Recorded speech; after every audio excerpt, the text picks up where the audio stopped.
Hello, everyone. Tonight we will be walking into a memory that doesn't knock, it doesn't scream, it just lingers. Quiet, heavy, like fog at midnight, the kind that seeps in before you even notice the windows are open. Right now, it's calm where I am. There's a soft hum in the background, a warm lamp glow, an air that feels still, too still. But this stillness, it wasn't always like this, because not too long ago, I trusted someone who stood beside me, hand on heart, and said he'd never let anything happen to me. And then, one day, he raised his right hand in court and helped destroy everything I thought was safe. So, if you're still here, if you've ever felt that kind of betrayal, that kind of quiet collapse, then you're not alone. And maybe this story is for you. But before we begin, before I open the door to all of it, I have one small favor. If you're here because these stories mean something to you, because you find comfort in the way we walk through the dark together, take a moment, just a small one, to like this video and subscribe. But only if you truly want to, and tell me, where are you listening from tonight? What time is it on your side of the world? Is the room dark? Is your mind racing? Or are you just here to feel a little less alone? I see you, all of you, and I'm glad you're here. Now, turn off the lights. Maybe turn on a fan for that soft background hum. Let's begin. We were never meant to meet. Not really. Not in the kind of way that sticks. It was one of those chance moments. A coffee line, a rainy afternoon, a stranger holding the door open just a little longer than usual. That's how it started. Simple. Forgettable even. But he smiled. And it wasn't the kind of smile that screams charm. It was worn in, like he'd been through storms, and somehow made it out dry. I should have looked away. I should have just said thank you and kept walking. But I didn't. We talked. Small talk at first. But then one question turned into another. And before I knew it, I was standing in the rain, laughing with a man I didn't know, feeling like I'd just remembered something I never knew I forgot. He had that air about him, quiet strength, the kind that doesn't shout, just is. He listened more than he spoke, and when he spoke, it was always slow, measured, intentional. He didn't tell me much at first, but he didn't have to. His silence filled the space in a way that made you want to stay.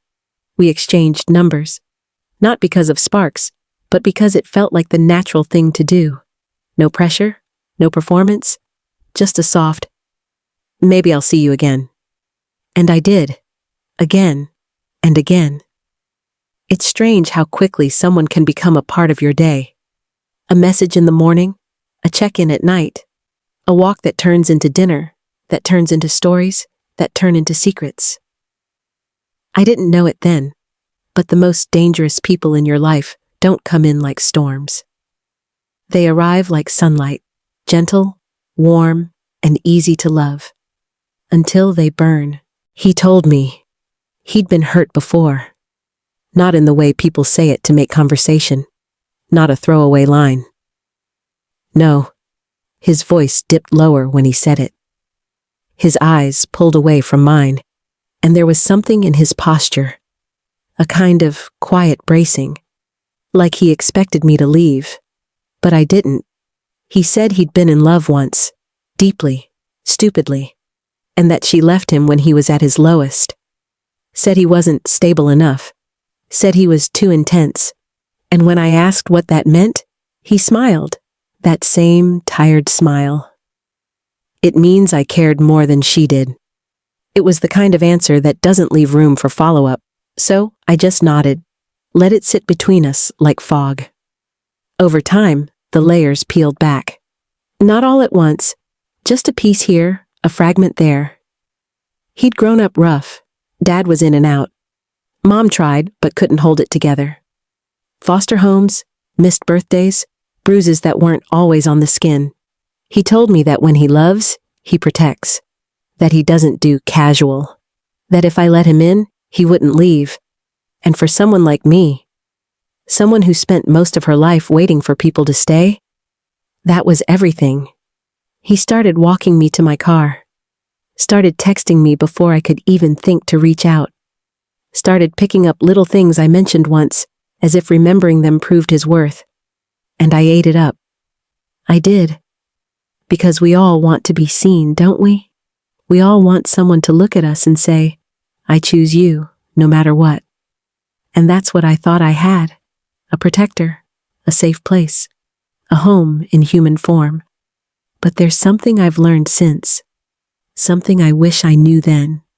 Sometimes, people who promise to protect you are only doing it so they know exactly where to aim when it's time to hurt you. Trust is such a quiet thing. It doesn't announce itself. It doesn't come with banners or applause. It just shows up, one moment at a time, and before you realize it, you've handed over pieces of yourself.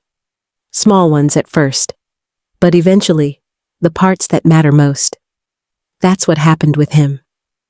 I started trusting him with little things, my morning routines, my coffee order, my stories from childhood I hadn't told anyone in years. And every time I gave a little more, he held it with care. At least, it seemed like care. He listened. He remembered. He made space for me to feel safe. And when I cried, really cried, he didn't run. Instead, he pulled me in close, pressed his hand to the back of my neck, and whispered, I've got you. 4 words, that's all. But I believed them. God, I believed them. And maybe that's why it was so easy to ignore the little things. Like how he flinched when I asked about his job. How his phone was always upside down. How sometimes his kindness felt rehearsed, like a line he'd said before. But we all have baggage, right? We all have things we're not proud of. And when you love someone, you choose to believe the best. So I did. I introduced him to my friends. They said he seemed a little intense, a little too polished, but I brushed it off. I told them he just cared more than most. I brought him home for holidays. My mother liked his manners. My brother didn't say much, but that wasn't unusual. And one night, curled up on the couch, he looked at me and said, I don't care what happens. If the world turns its back on you, I'll be the one who stays.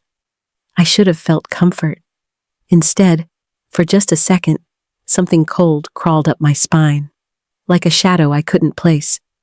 But it passed, because love, real love, isn't supposed to be about fear. And I told myself, again and again, that this man was different. I gave him my trust. Completely. Blindly. And the day I did was the day he started sharpening the knife. It happened on a Tuesday. Strange how I remember the day, but not the exact time. Late enough that the sun had already tucked itself away. Early enough that the world outside was still humming with life. I was in the kitchen, chopping garlic, listening to one of those mellow playlists that fills the room without asking for attention. And then, my phone rang, not a number I recognized, but something in me knew before I even picked up. Trouble doesn't always knock. Sometimes it calls. Are you with him right now? The voice on the other end was unfamiliar, urgent. It was a woman, sharp, measured, like someone used to saying hard things quickly. I froze.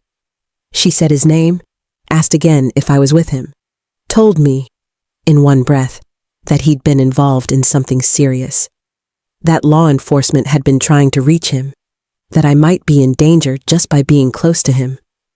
I remember my fingers going numb, the knife slipping from my hand.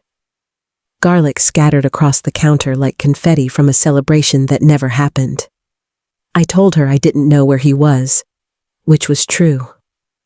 That night, he was late. She hung up before I could ask more. And suddenly, everything shifted. The room felt colder, the shadows longer. And when he walked through the door, 30 minutes later, carrying takeout and smiling like everything was fine, I didn't say a word. I just stared at him, trying to match the man in front of me to the voice I'd just heard. He kissed me on the forehead, asked what was wrong. I lied, said I was just tired. And inside, a storm had already started. He sat across from me, ate his noodles, talked about his day. And I kept watching, listening, searching. For what, I didn't know yet. But something had changed. Something had cracked. And once a crack forms, even the smallest pressure can break everything apart. The next morning, he was gone. No note, no message, just gone. His phone went straight to voicemail. His apartment? Locked. No lights, nothing disturbed. And the longer I waited, the heavier the silence became. I kept replaying that call in my mind, the urgency in that woman's voice, the way she said I might be in danger, the way she knew my name. Something wasn't right. Something had never been right. I checked his drawer, the one he said not to touch. It was empty. I opened his laptop. Password changed. I checked the closet. Half his clothes were missing.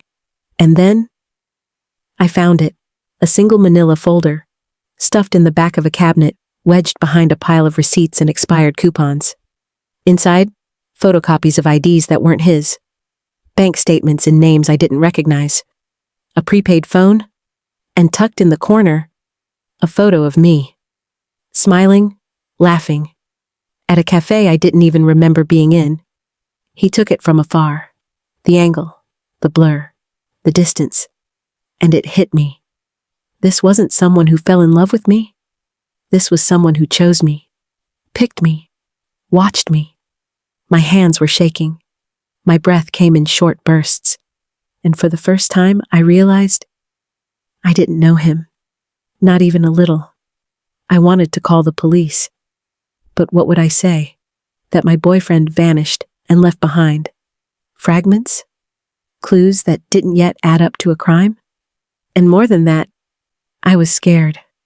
Not just of him, but of how close I had let him get. Of how easy it had been to overlook every red flag because I wanted to be loved so badly. That night, I didn't sleep. I just sat by the door, knees tucked to my chest, waiting for him to come back.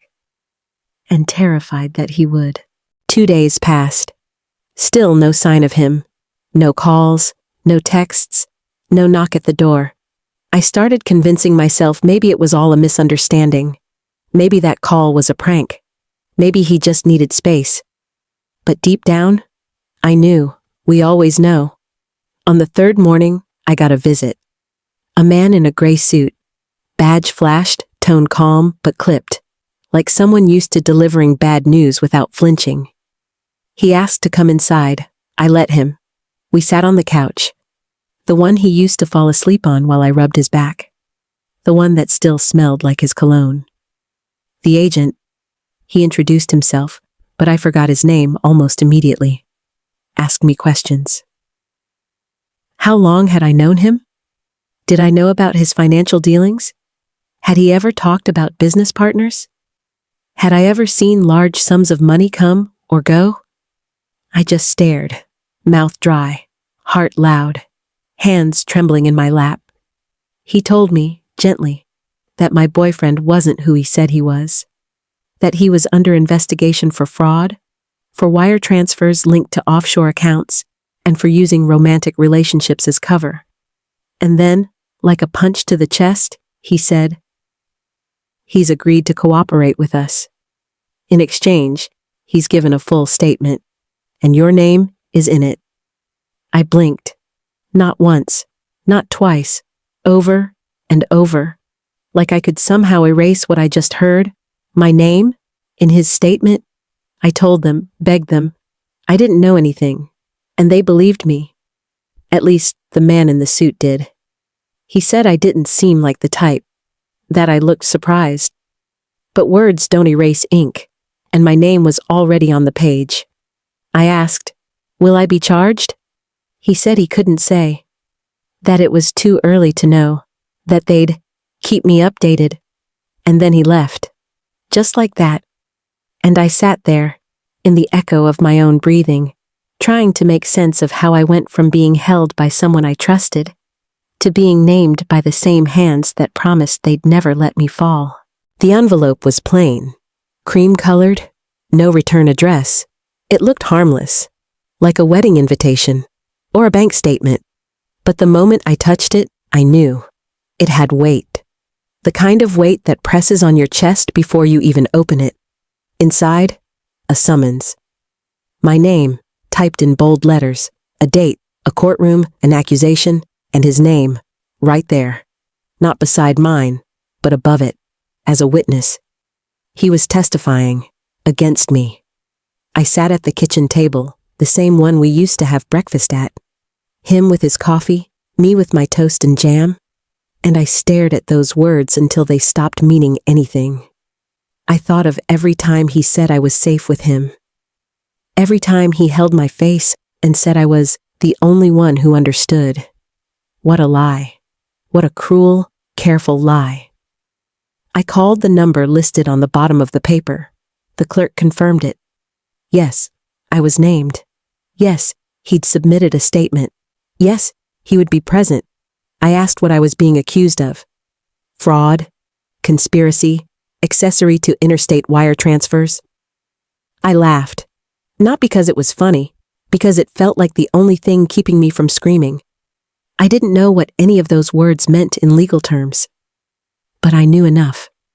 Enough to know I was being dragged into something I didn't even understand. I wanted to believe it was a mistake. That he had to name someone, anyone, and picked me by default. But then I remembered the folder, the photos, the careful placement, the months of building trust just to rip it away. This wasn't a mistake. It was a plan, a slow, calculated betrayal. And now, it had a courtroom, it had a judge, and soon, it would have an audience, and I was the show. Courtrooms are colder than you think, not just in temperature, but in silence. In the way people look at you without really seeing you. In the way your name echoes off wood panels like it doesn't belong to you anymore. I wore black, not because I was mourning, but because I needed armor. Dark, clean lines, hair tied back, no jewelry, no expression. I wasn't here to be emotional. I was here to survive. My lawyer said I'd be okay, that there wasn't enough to pin anything on me, that it was just a precautionary procedure. But his tone, flat, rehearsed, didn't match his eyes. They called witnesses, one by one. Strangers with clipboards and polite smiles. And then, they called him. The man who once made me tea when I was sick. Who ran out in the middle of the night to buy me cough drops. Who told me, promised me, he'd always protect me. Now he walked past me like I wasn't there. Suit sharp, shoes quiet, eyes empty.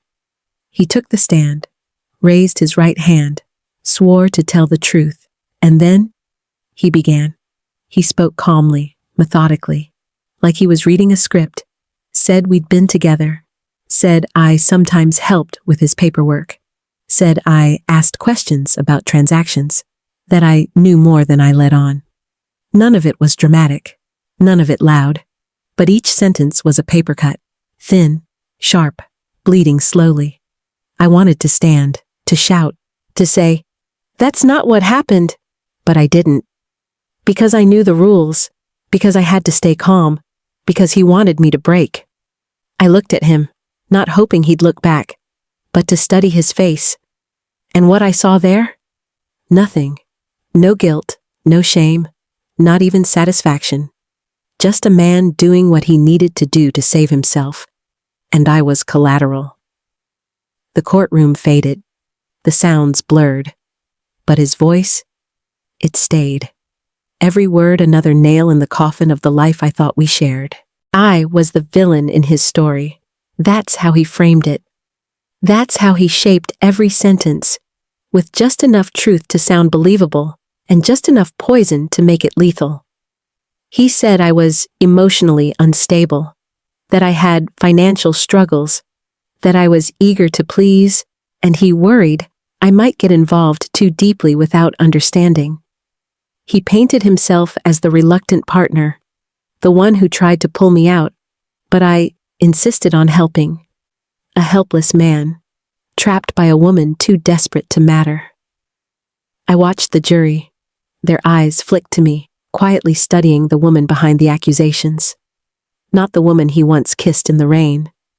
Not the one who memorized how he liked his eggs, but the stranger sitting behind a defense table, back straight, hands still, face unreadable.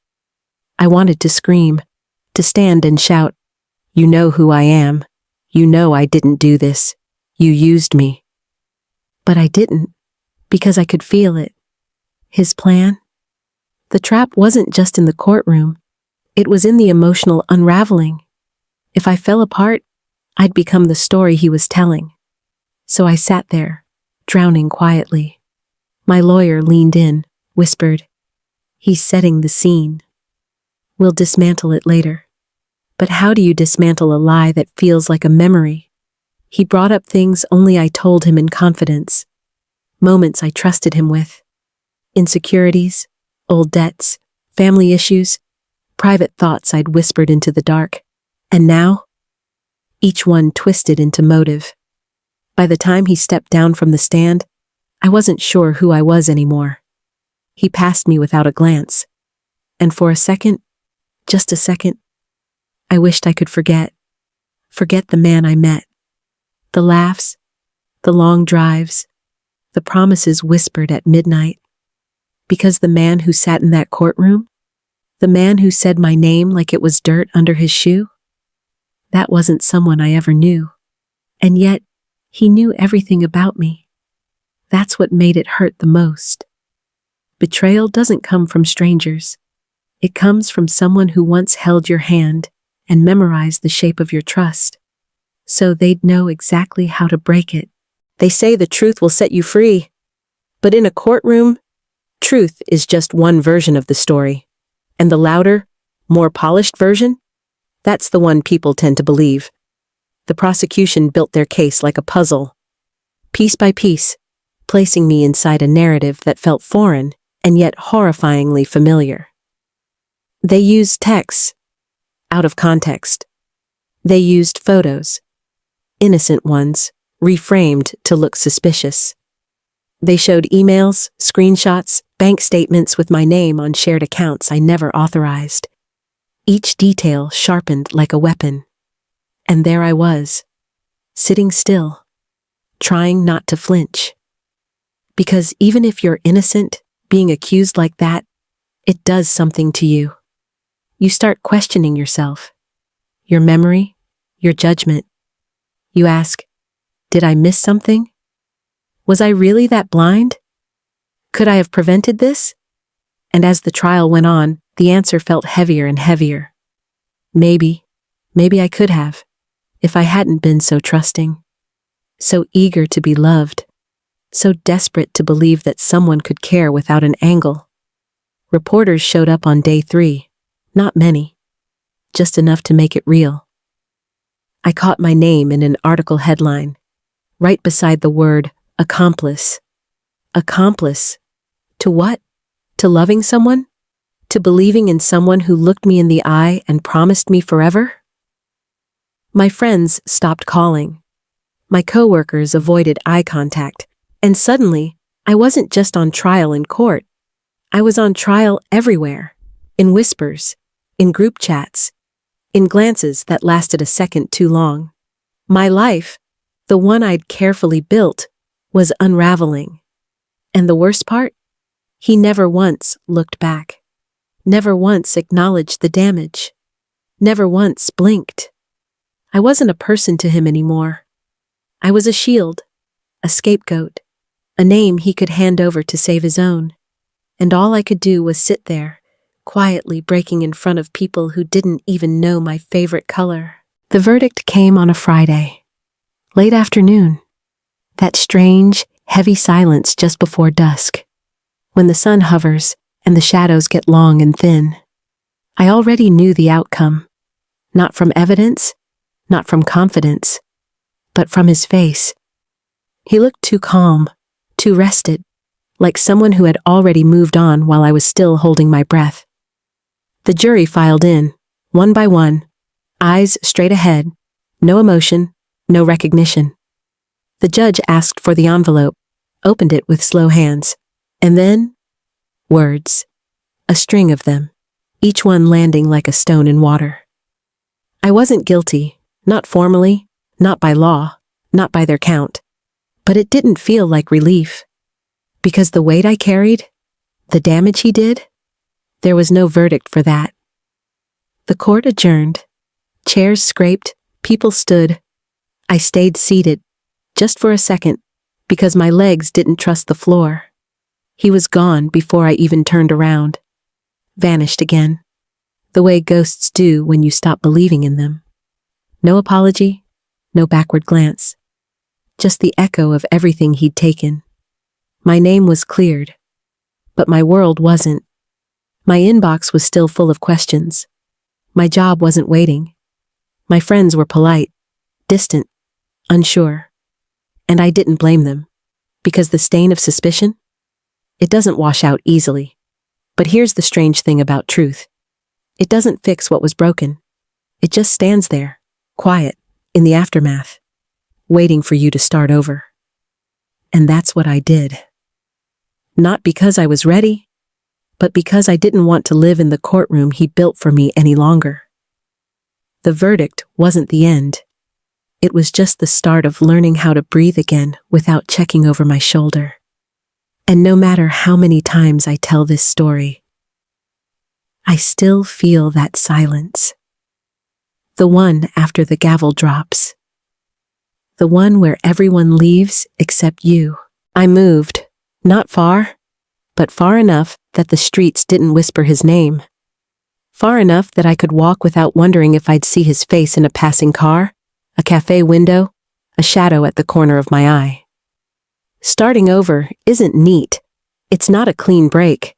It's a slow, clumsy climb out of something you didn't even know you fell into. At first, I didn't unpack. My boxes sat untouched for weeks. I lived off takeout and silence. Because rebuilding your life when it's been torn down publicly feels a lot like learning how to speak after forgetting your own language. People asked how I was. I said I was fine. The kind of fine that's hollow, convenient, the kind that stops the conversation from going further. But the truth? I wasn't angry. Not anymore. I was tired.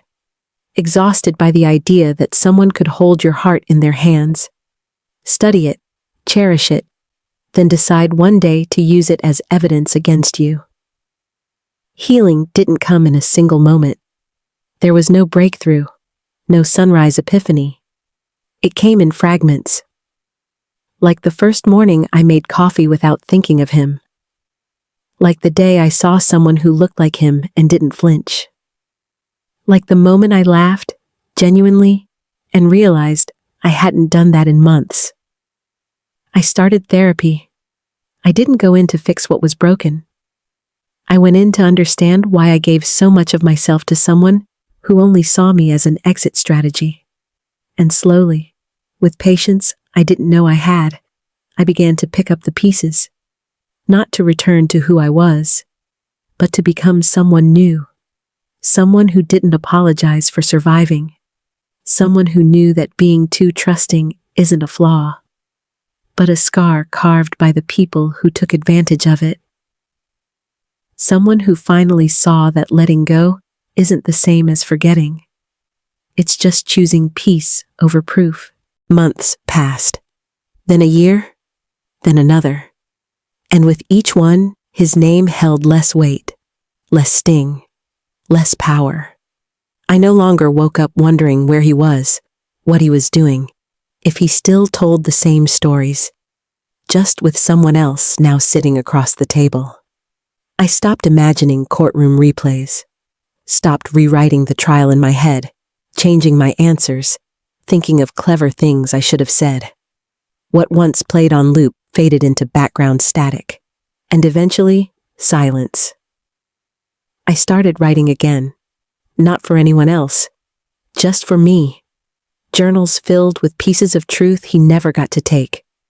Memories that belonged to me and only me. And then, one rainy afternoon, in a bookstore I'd never planned to visit, I found a small red notebook tucked between two worn novels. Its cover was blank, but inside, the first page had a quote written in pencil. "Some people survive fire, others become it." I stood there, staring at those words, and felt something loosen in my chest, because I had been both. Burned, then burning, then rising. It wasn't about revenge anymore. It wasn't even about justice. It was about reclaiming the narrative. My narrative. The one he tried to rewrite in a courtroom with polished lies and practiced charm. But here, in this quiet, unfolding life, I was the author again. I didn't need to prove anything to anyone. I didn't need to clear my name anymore. Because I knew who I was. And that truth, held quietly within me, was stronger than any story he tried to tell. People still asked, sometimes, whatever happened with that guy? And I'd smile, not out of fondness, but because I finally had an answer. He became a chapter. I became the book. The truth is, I still carry it. Not the pain, not anymore, but the lesson, the knowing that someone can promise to protect you and still be the one who hurts you most. That love, when twisted, can become a mask for control. That trust, once weaponized, can silence even the loudest parts of your soul. But also, that survival isn't always dramatic. Sometimes it's just waking up and choosing not to disappear. Sometimes it's learning to sit with the silence until it no longer feels like a threat. Looking back now, I don't see a courtroom. I don't see his face. I see myself. In the chair, in the shadows, still breathing, still standing, and slowly healing. I'm not who I was before him, and I'll never be her again. But I'm okay with that, because the version of me who made it through, the one who stood in the wreckage and didn't fold, is someone I'm learning to love more than I ever loved him. If you've ever been there, if someone ever rewrote your story without your consent, just know you can take the pen back. You can draw new lines. You can rebuild, even if your hands are shaking, even if your voice breaks. Your story doesn't end with betrayal.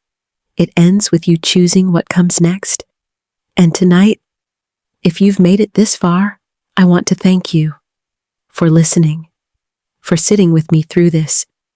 And if this story meant something to you, if it helped you feel seen or less alone, or just gave you a quiet space to exhale, I hope you'll come back for the next one and the one after that, because I'll still be here, telling the hard stories, the real ones, the ones that remind us we can hurt and still heal. Now, dim the lights a little lower. Let the silence settle gently. Let the night hold you. And if your heart is still a little heavy, that's okay. Mine is too, but it's still beating. And so is yours. End of script. Good night.